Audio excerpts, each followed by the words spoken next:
Boa tarde.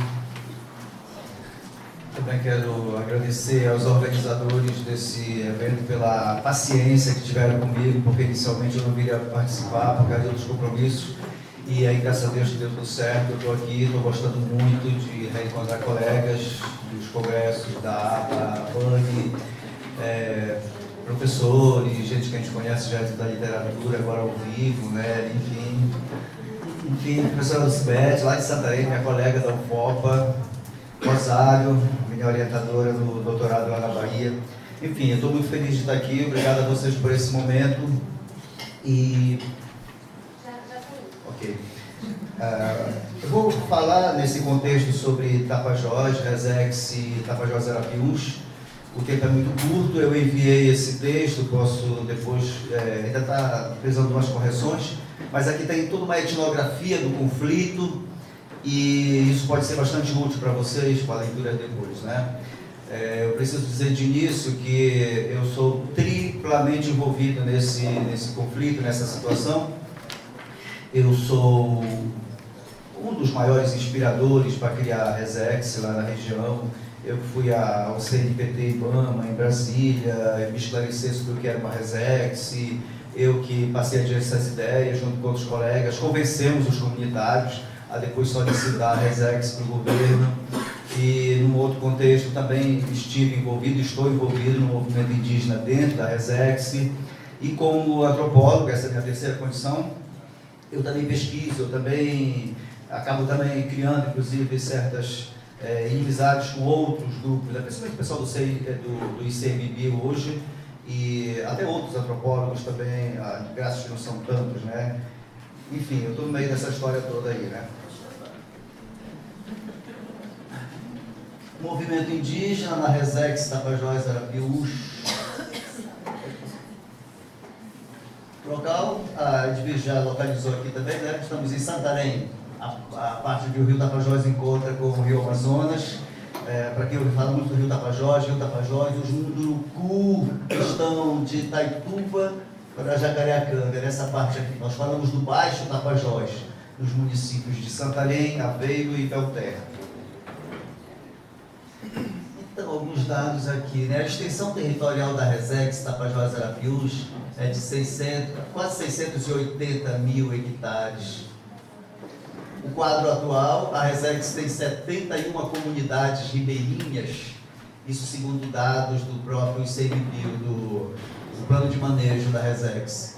Dessas 71 comunidades ribeirinhas, o termo comunidade está em itálico porque é um termo nativo. Os próprios moradores desses povoados chamam a esses povoados de comunidades, das quais 32 são consideradas indígenas, ou seja, quase a metade das comunidades da Resex são consideradas indígenas, sendo que em mais da metade dessas 32, os indígenas são a totalidade dos moradores ou a maioria dos moradores. Daí que esses moradores dizem que são as aldeias, essas comunidades. Eles trocaram o termo comunidade pelo termo aldeia. Nas outras comunidades, os indígenas são minoria e eles enfrentam sérias tensões, conflitos, discriminação, e eles não conseguiram alterar o nome da comunidade para aldeia. Então, a maioria dos que não se identificam como indígenas faz questão de manter o nome comunidade e não aldeia. Pode passar, por favor. Um pouco da história aqui, né? Pode deixar a foto aí por enquanto. Então, o Baixo Tapajós, essa região aí, as últimas referências na história, na literatura, da presença de indígenas, datam do final do século XIX. Autores como Inglês de Souza, José Veríssimo e vários outros, falam dos tapuios, que eram aqueles índios que estavam ali em Óbidos, Santarém, Monte Alegre, trabalhando de acordo já com o sistema colonial. Eles se referiam aos gentios, aqueles índios que moravam nas cabeceiras dos rios, como os Munduruku e outros. Pois então, é nesse Baixo Tapajós, nesses municípios que a gente está falando aí, que já no final do século passado ocorre esse ressurgimento político, né, de grupos indígenas. E isso tem tudo a ver com a criação da Resex. E tem tudo a ver também com a minha própria participação. Então, eu vou ter que falar mesmo de mim, não tem jeito, e eu sou eu, e eu estou bem aqui, ó. Tá? Essa é uma viagem do grupo Consciência Indígena, que eu, mas o grupo de colegas, nós criamos em 97. Eu estava voltando do mestrado, feito no IFIX, na UFRJ, no Rio de Janeiro. E a minha pesquisa toda, eu já estava apaixonado pela antropologia, estava descobrindo Manuela Carneiro da Cunha, o Roberto Cardoso, toda essa coisa de etnicidade, identidade. E eu comecei a pesquisar sobre caboclos, porque era um tema que me interessava muito, né? E descobri depois que eu não era caboclo, que nós não éramos caboclos e que nós éramos indígenas, era bom ser indígena, e se era bom levar essa mensagem para os outros também. E aí nós estamos num barco, literalmente viajando de comunidade em comunidade, falando sobre direitos indígenas, cultura indígena, orgulho indígena, palavras indígenas, tudo indígena, né? 96, foi ainda no contexto da minha pesquisa para o mestrado, que eu voltava a essas comunidades, ia e vinha, para fazer o trabalho de campo, né? E aí eu me envolvi com as comunidades que estavam querendo se livrar de madeireiras, até algumas pequenas empresas de mineração, que estavam dentro daquela área. E eles se sentiam incomodados, diziam que essas empresas estavam tirando a paz deles e que eles não estavam mais se sentindo donos da terra e queriam se livrar das madeireiras, né? E aí, entre vindas e idas ao Rio de Janeiro, meu orientador, o professor Peter May, do CPBA, a UFR, RJ, a Rural do Rio, aí ele falou: Florencio, olha, Resex, eu tenho um amigo em Brasília, CNPT, vai lá. E aí foi que começou essa história. E aí quando eu volto ao Tapajós, também eu passo essas ideias aos moradores, junto com o apoio do CNPT Ibama local, que ficou todo interessado que a gente criasse a Resex, né, e a gente trabalhava em conjunto. Então, além dessas viagens, a partir de 77, quando a gente ajudou a criar o grupo Consciência Indígena, era a mesma área, nas mesmas comunidades onde a gente participava de reuniões para discutir a criação da reserva extrativista. Nessas mesmas comunidades, o nosso grupo Consciência Indígena passava para discutir identidade indígena, história indígena. E era um trabalho conjunto e até bem organizado, com a colaboração de todos os lados. Aí, pode passar, por favor. Aí já é na virada de 99 para 2000, até então, CNPT Ibama, CPT, a Comissão Pastoral da Terra, da qual eu fazia parte na época, eu era agente da CPT, a gente viajava no mesmo barco, Ministério Público Federal, até INCRA ia pelo meio, o FUNAI ainda não tinha se aproximado daí, mas o CIMI, e a gente realizava esses grandes encontros indígenas, aí um ritual de manhã na beira da praia, na beira do Rio Tapajós, aí todo mundo aparentemente rezava junto, né, esse pessoal, Sindicato de Trabalhadores Rurais, CPT, CNPT, mas essa é uma das últimas fotos que a gente tirou junto, né, em 2000, porque a partir desse momento, nós não queríamos só o resgate da cultura, como era um termo que a gente usava muito na época, não queríamos só voltar a dançar, a falar o Nhangatu, como nós iniciamos cursos de reaprender o Nhangatu, essa língua é o tupi amazônico, mas a gente começava a querer outras coisas também, né? Terra, por exemplo, demarcada, educação indígena, escola indígena, e foi nesse contexto aí, o ano 2000, né? A grande marcha dos 500 anos, que foi a Porto Seguro, a coisa foi ganhando contornos mais políticos, de mobilização, de pressão. A FUNAI era pressionada, procurada, mas até então eram indígenas e Resex, o mesmo movimento, todos querendo se livrar dos madeireiros, todos querendo paz, querendo ser dono da sua terra. Uma das frases que a gente usava na mobilização da Resex era: a Resex é a terra nas mãos dos filhos da floresta. Era isso assim, né? Havia muito essa coisa de que a Resex é uma forma de garantir a terra nas nossas mãos. E a Resex foi criada em 98. Nós tivemos logo em seguida a eleição do presidente da Resex, Miguel Lima, era um jovem indígena, foi eleito presidente da Resex. Isso é uma coisa que conferiu a nós, assim, pô, a gente é dono dessa Resex aqui. Então as reuniões da Resex, até então não havia o SNUC, né? E o presidente realmente tinha algum poder de gerir a Resex, né, junto com o CNPT e IBAMA, é claro. Foi eleito o Conselho Comunitário da Resex, cada comunidade tinha o seu representante, ele se reuniu mensalmente para discutir os assuntos da Resex. Havia esse sentimento e até alguma coisa realmente prática que dava a confirmação para essa ideia de que os moradores estavam sendo senhores da Resex. E, paralelo a isso, havia os grandes encontros indígenas, onde todos participavam.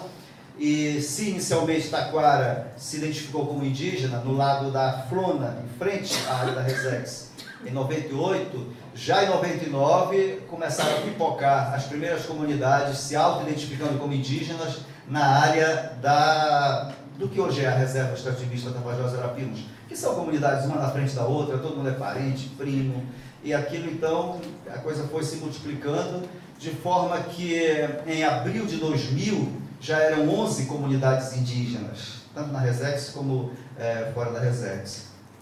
No início de 2001, já estava passando de 20, e foi nesse contexto aí do número que crescia, que o presidente da Resex, indígena, já dizia abertamente, nós dizíamos abertamente, que a Resex iria toda ela ser transformada em uma terra indígena.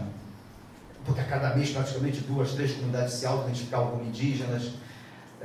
Havia toda uma euforia nesse sentido. E foi no clima dessa euforia que o primeiro GT da FUNAI chega ao Baixo Tapajós, em meados de 2001, coordenado pela antropóloga Rita Heloísa de Almeida, servidora da FUNAI na época, que fez um ótimo trabalho, dialogou muito bem com a gente. E, para nossa surpresa, a chegada da Rita Heloísa de Almeida no Baixo Tapajós suscitou um clima de conflito, de enfrentamento com o IBAMA, que até então era um parceiro, né?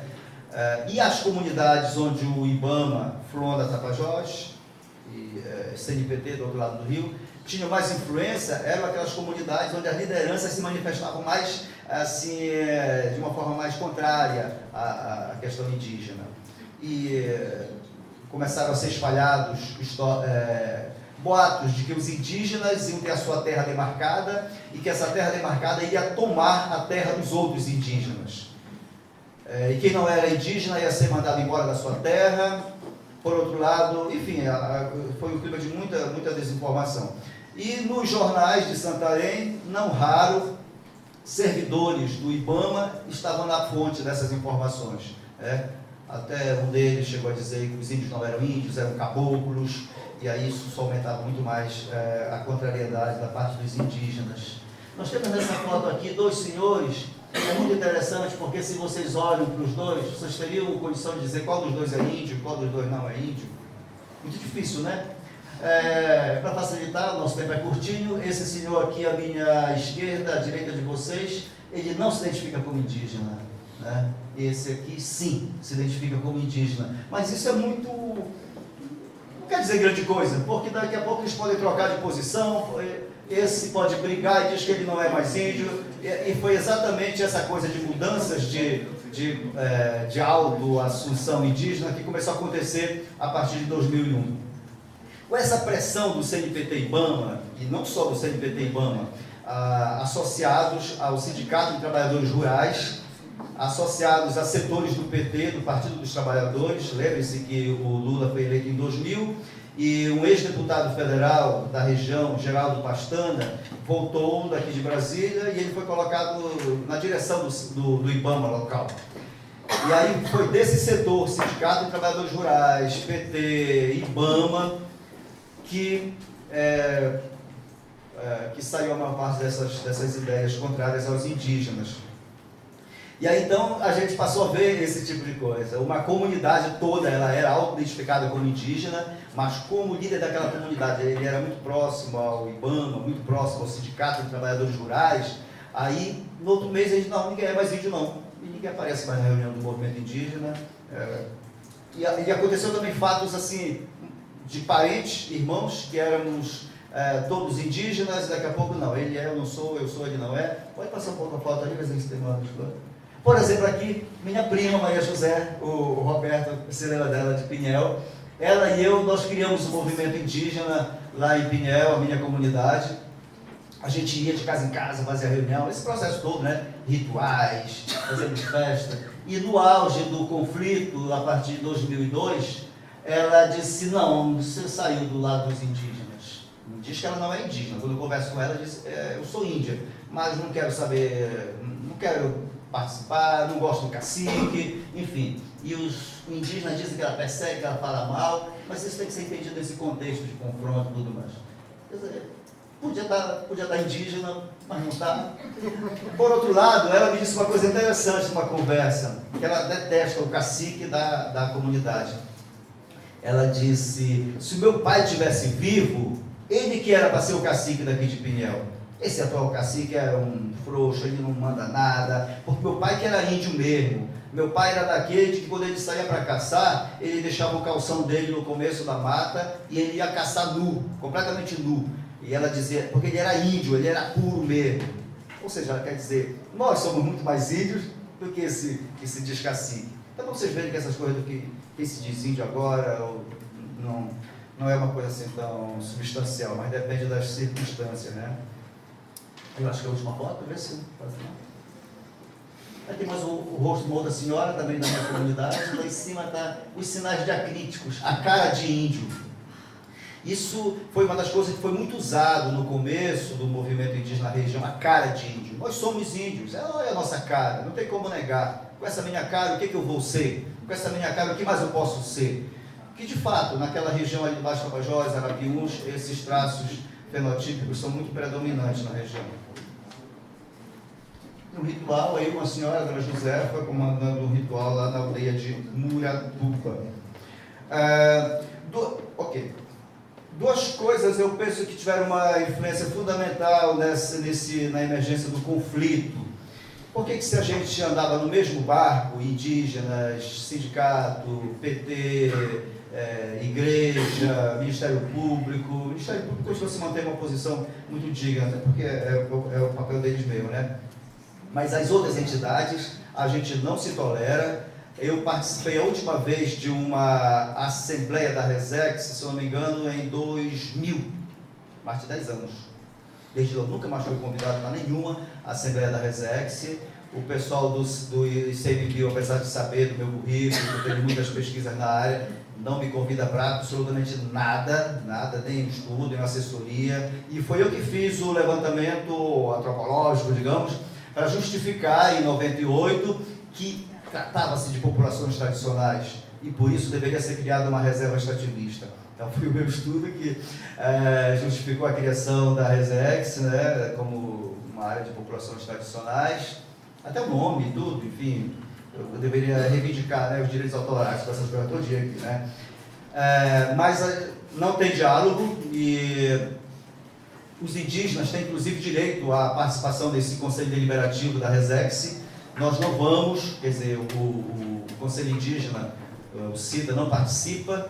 Enfim, a tensão é constante, é latente, né?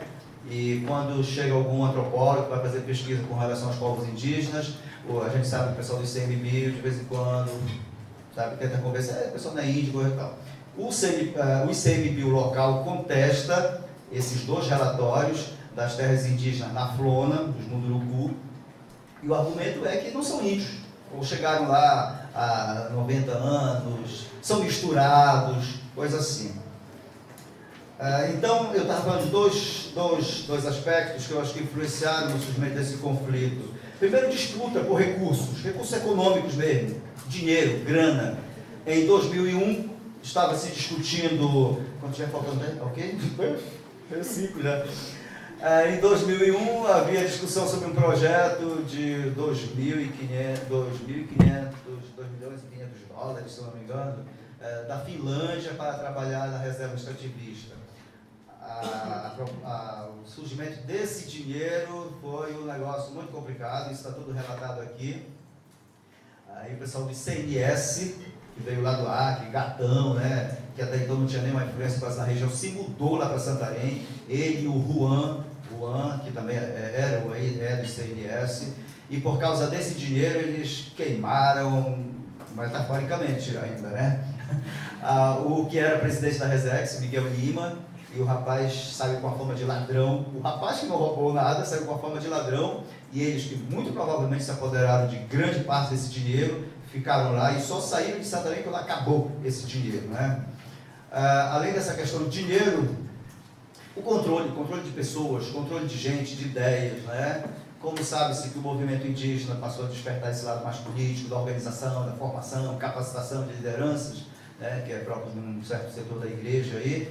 Isso não era muito bem o interesse do ICMBio e IBAMA, né? Então, esse tipo de trabalho de mobilização constante começou a incomodar. Eu creio que isso foi que justificou essa opção deles por rechaçar e negar o movimento indígena. Mesmo assim, nos últimos anos, apesar desse rechaço constante do ICMBio, do IBAMA, o movimento indígena não parou. Tanto que hoje são 55 comunidades no Baixo Tapajós. Na área da Resex são 32 comunidades, mas no Baixo Tapajós todo são 52 comunidades. Eu falei 55. E a cada mês, a cada 3 meses, aparece uma comunidade: olha, a gente é índio também, a gente quer que você apareça lá para conversar com a gente. Aí vamos lá, a gente vai de comunidade, já não tem mais aquele ímpeto dos anos iniciais. Nós tomamos certas precauções, como houve algumas comunidades que a gente é índio, ok? Aí depois, não, a gente não é mais índio não. Agora, a gente chega numa comunidade, a gente explica sobre direitos, sobre que não é tão fácil nessa atual conjuntura, a terra não vai ser demarcada já já, a saúde nunca veio até hoje, a educação está precariamente funcionando. Aí diz, olha, é assim, mas se vocês têm essa decisão, essa convicção, vocês reúnam-se depois, sem a gente aqui, nós do Consciência Indígena, eu como antropólogo, enfim, decidam, se vocês decidem que são indígenas, façam uma ata, registrem tudo isso e entreguem a gente, que a gente vai dar o prosseguimento junto à FUNAI, ao Ministério Público, para que leve adiante. Exatamente para a gente se precaver dessas situações que estão acontecendo. Está em disputa o título da tese da Edviges de doutorado de 2005, parece que era isso, uma floresta de disputas, era isso? Se disputa tudo, a terra, a cabeça das pessoas, recurso, tudo, né? E eu estou no meio dessa disputa. E não estou para perder, não. Obrigado.